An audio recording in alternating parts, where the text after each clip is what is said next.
Dea, nagbalik na ako, anak. Nasaan ka? Ibig na kitang mayakap.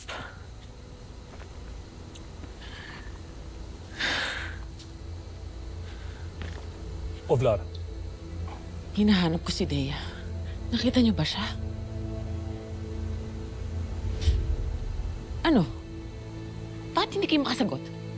May nangyari mong masama sa aking anak. Ovlar, si Dea ay walang naganap na masama sa kanya, Ovlar. Maaaring may pinuntahan lamang siya. Kaya hindi mo siya nakikita rito.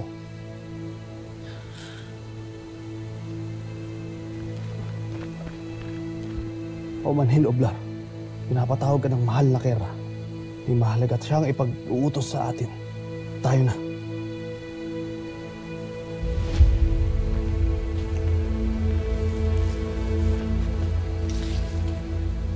Bakit pinigilan mo ako ipagtapat sa kanya? Anong nangyari sa kanyang taksil na anak? Inilikas lamang kita sa magiging parusa ng ating Kera. Kapag tayo nang nalaman at sumbong kay Olgana, nakamuntik nang ipapatay ng Kera si Dea. Kaya mas mabuting manahimik na lang tayo.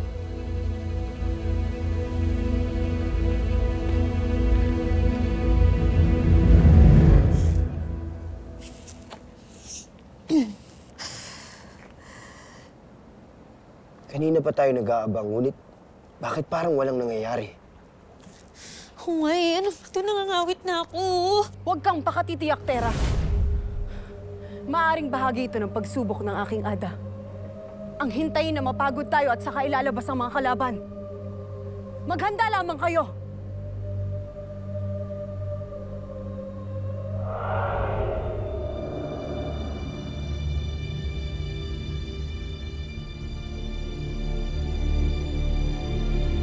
May paparating!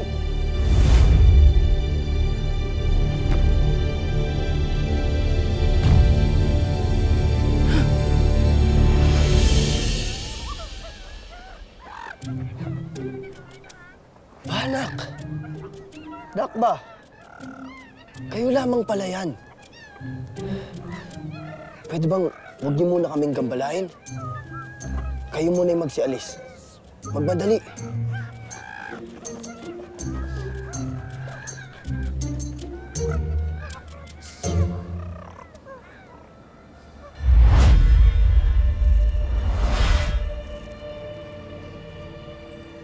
It's a prank lang naman yata to eh.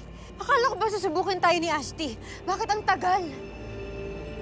Kakaiba talaga ang iyong pananalita, Tera. Sa halip na ang kanyang pananalita ang iyong pagtuunan ng pansin, ay bakit hindi na lamang natin hanapin ang aking ada?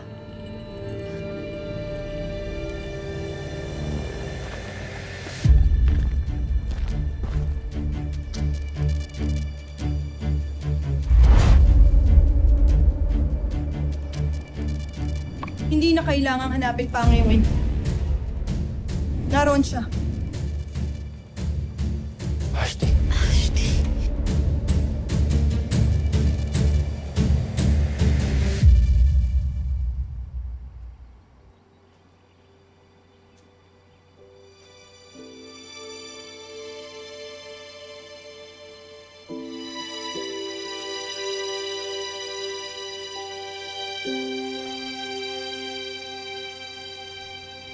Sinasabi ko mantok eh.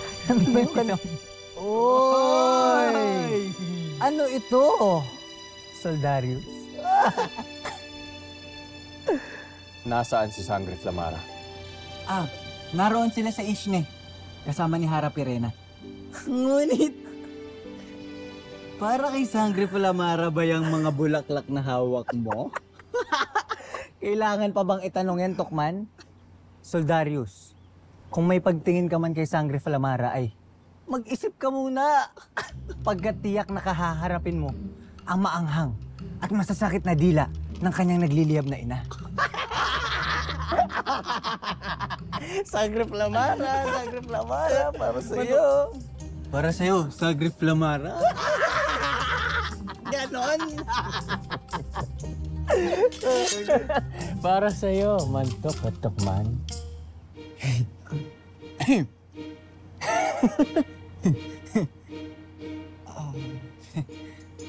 Baltre. Soldarius.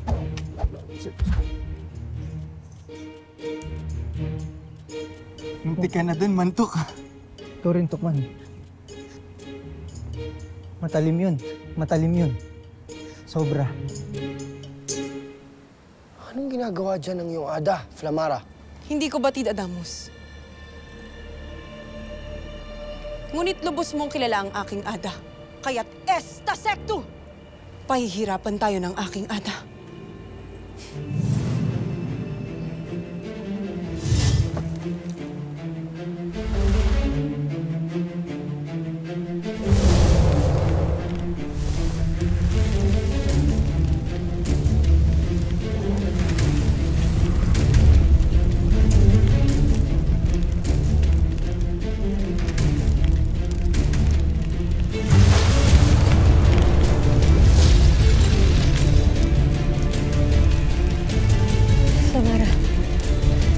Paano nagagawa ni Ashley na bumuo ng apoy? Hindi naman niya hawak yung brilyante. Sa tagal ng pangangalaga ng ada sa brilyante ng apoy ay naging likas na ito sa kanya.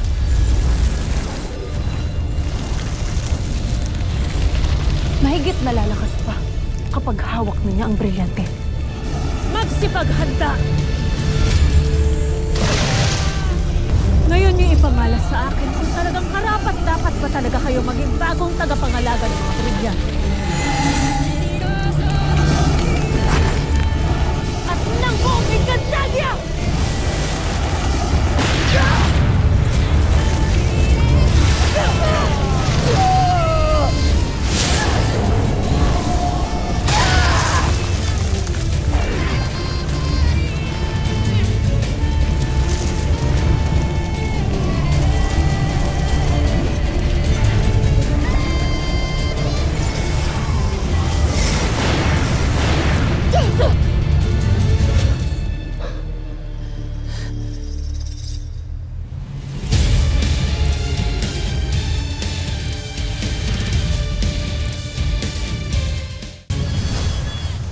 Mahusay.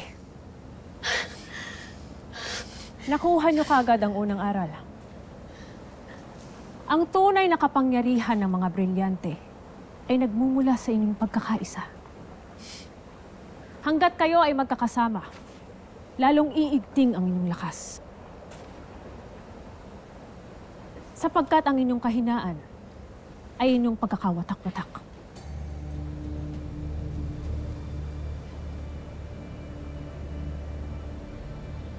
Nangyari na ito sa amin noon nung ako ay humiwalay ng landas sa aking mga kapatid. Ngunit ayoko nang balikan pa ang aking mga nagawang pagkakamali. Anong pagkakamali?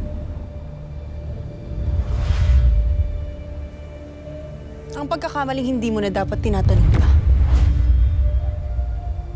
Nagtatanong lamang ako upang may matutunan, Flamara.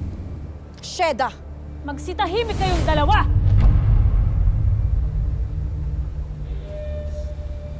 Sa pagsasanay na ito, ako lamang ang maaaring magsalita.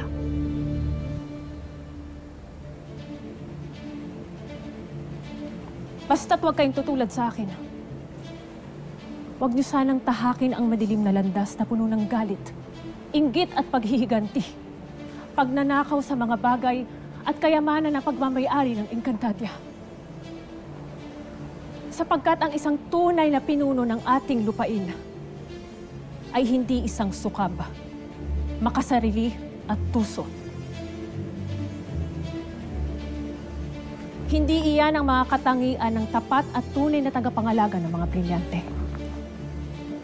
Kung hindi ang inyong malinis na hangarin na makapaglingkod para lamang sa ikabubuti ng Encantadia at lahat ng mga nasusukupan nito.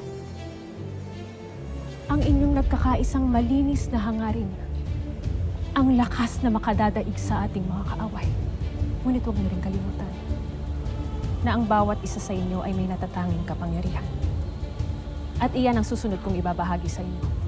Ang sarili ninyong lakas bilang mga mandirigmang sangre at tagapangalaga ng bawat brilyante.